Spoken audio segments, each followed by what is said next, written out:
नमस्कार, मैं आशा मेहता और आप देख रहे हैं ताजा दृष्टिकोण। दिल्ली विधानसभा चुनाव 2025 में राजनीतिक सरगर्मियां अपने चरम पर है। तीन प्रमुख दल आम आदमी पार्टी, भारतीय जनता पार्टी और कांग्रेस अपने घोषणा पत्रों के साथ जनता को लुभाने के लिए मैदान में उतर चुके हैं। इस बार के चुनावों में महिलाएं, मध्य वर्ग, बुजुर्गों और युवाओं पर खास ध्यान दिया गया है। चुनावी रणनीतियों का केंद्र बिंदु फ्रीबीज यानी मुफ्त सेवाएं और योजनाओं के वादे हैं।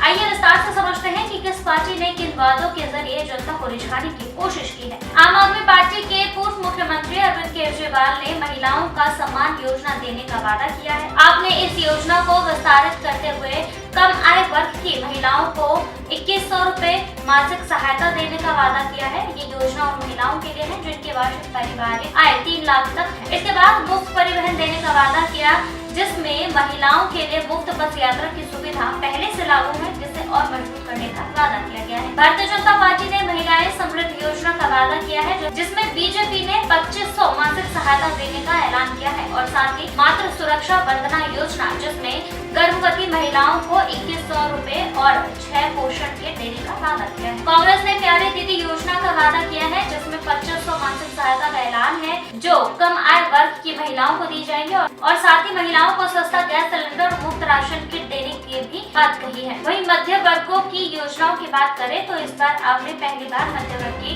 परिवारों के लिए योजनाओं पर जोर दिया है। आम आदमी पार्टी 7 सूत्रों मांग का ऐलान किया है, जिसमें आपने केंद्र सरकार के समक्ष 7 प्रमुख मांगे रखी है, जिसमें टैक्स राहत, बिजली दरों में कटौती और स्वास्थ्य बीमा जैसे मुद्दे शामिल हैं। मध्य वर्ग के लिए छात्रों के लिए छात्रवृत्ति यानी स्कॉलरशिप, जिसमें उच्च शिक्षा के लिए विशेष छात्रवृत्ति की पेशकश का वादा किया है। वहीं भारतीय जनता पार्टी ने मध्य वर्ग के लिए सस्ता तथा बीमा का वादा किया है, जिसमें आयुष्मान भारत योजना का विस्तार किया जाएगा। साथ ही सस्ते परिवहन का भी वादा किया है, जिसमें सार्वजनिक परिवहन पर सब्सिडी दी जाएगी। वहीं कांग्रेस ने कर में राहत देने का वादा किया है, जिसमें मध्य वर्गीय परिवार के लिए इनकम टैक्स में छूट का वादा है और बेरोजगार भत्ता यानी नौकरी न मिलने पर मध्य वर्ग परिवारों के युवाओं को 8500 मासिक भत्ता दिया जाएगा। दिल्ली के चुनावी परिदृश्य में स्वास्थ्य सुविधाओं का मुद्दा हमेशा से महत्वपूर्ण रहा है। स्वास्थ्य सेवाओं की बात करें तो आम आदमी पार्टी द्वारा संजीवनी योजना लागू किया जाएगा, जिसमें सभी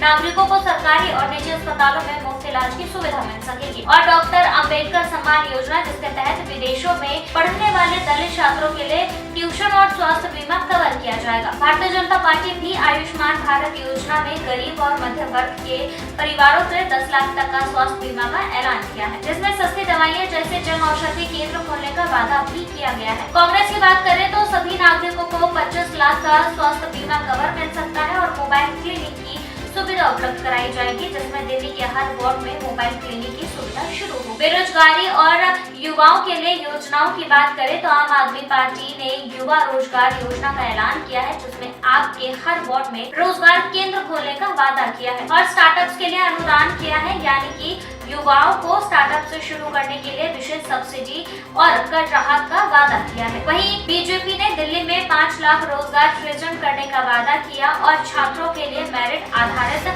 छात्रवृत्ति योजनाएं बनाई है। कांग्रेस युवा उड़ान, जिसमें बेरोजगार युवाओं को 8500 रुपए का मासिक भत्ता दिया जाएगा और स्थानीय उद्योगों में प्रशिक्षु यानी स्थानीय उद्योग के माध्यम से युवाओं को रोजगार देने का वादा भी किया गया है। वृद्धावस्था पेंशन, आम आदमी पार्टी ने 60 से 69 वर्षों के बुजुर्गों को 2000 मासिक पेंशन, 70 वर्ष से अधिक आयु वालों को 2500 मासिक पेंशन, दिव्यांग जनों और अल्पसंख्यकों को 5000 तक पेंशन देने का वादा किया है। वहीं भारतीय जनता पार्टी ने 60 से 69 वर्षों के लिए 2500 रुपए का और 70 वर्ष से अधिक आयु वालों के लिए 3000 रुपए का मासिक पेंशन देने का ऐलान किया है। वहीं कांग्रेस ने तो वृद्धावस्था पेंशन को लेकर कोई वादा भी नहीं किया है। मुफ्त सार्वजनिक परिवहन में आम आदमी पार्टी ने महिलाओं के लिए मुफ्त बस यात्रा को और सुचारू ढंग से चलाने का वादा किया है। साथ ही छात्रों के लिए मुफ्त बस यात्रा और दिल्ली मेट्रो में 50% किराए पर छूट की बात कही है। वहीं भारतीय जनता पार्टी ने महिलाओं के लिए मुफ्त बस यात्रा योजना को जारी रखने का वादा किया है, लेकिन बीजेपी तो छात्रों के लिए वादे करने में कई मील आगे निकल गई है। बीजेपी ने अपने दोनों प्रतिद्वंदियों को पीछे छोड़ दिया जब उन्होंने ऐलान किया कि छात्रों को पोस्ट ग्रेजुएशन तक फ्री शिक्षा मिलेगी। केजी टू पीजी के लिए बीजेपी का ये नारा छात्रों के लिए, और ये देखना काफी इंटरेस्टिंग होगा कि इस वादे का जवाब में आप और कांग्रेस अपने तर्क से कौन सा तीर निकालते हैं। और कांग्रेस ने इस श्रेणी में कोई वादा नहीं किया है। एलपीजी सब्सिडी और राशन के लिए भारतीय जनता पार्टी ने 500 रुपए की सब्सिडी और होली दिवाली पर एक मुफ्त सिलेंडर देने का वादा किया है। वहीं कांग्रेस ने 500 रुपए में गैस सिलेंडर और मुफ्त राशन किट का ऐलान किया है। वहीं आम आदमी पार्टी ने इस श्रेणी में कोई वादा नहीं किया। अन्य प्रमुख घोषणाएं की गई है, जैसे आम आदमी पार्टी द्वारा 10 लाख का जीवन बीमा, ऑटो चालकों के लिए 2500 रुपए की सहायता और यूनिफॉर्म, और मंदिरों और गुरुद्वारों में पुजारियों को 1800 रुपए का मासिक वेतन। वहीं भारतीय जनता पार्टी की बात करें तो अटल कैंटीन में 5 रुपए में पौष्टिक भोजन और गरीब परिवारों को मुफ्त पोषण किट मिलेगा। और कांग्रेस ने सरकारी स्कूल में मुफ्त शिक्षा और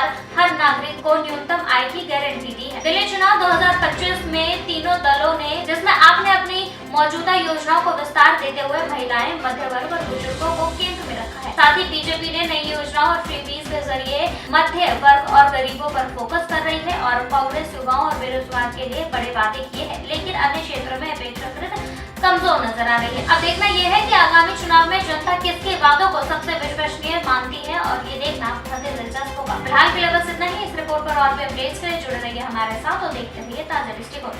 साथ ही हमारे चैनल को लाइक, सब्सक्राइब और शेयर करना ना भूलें।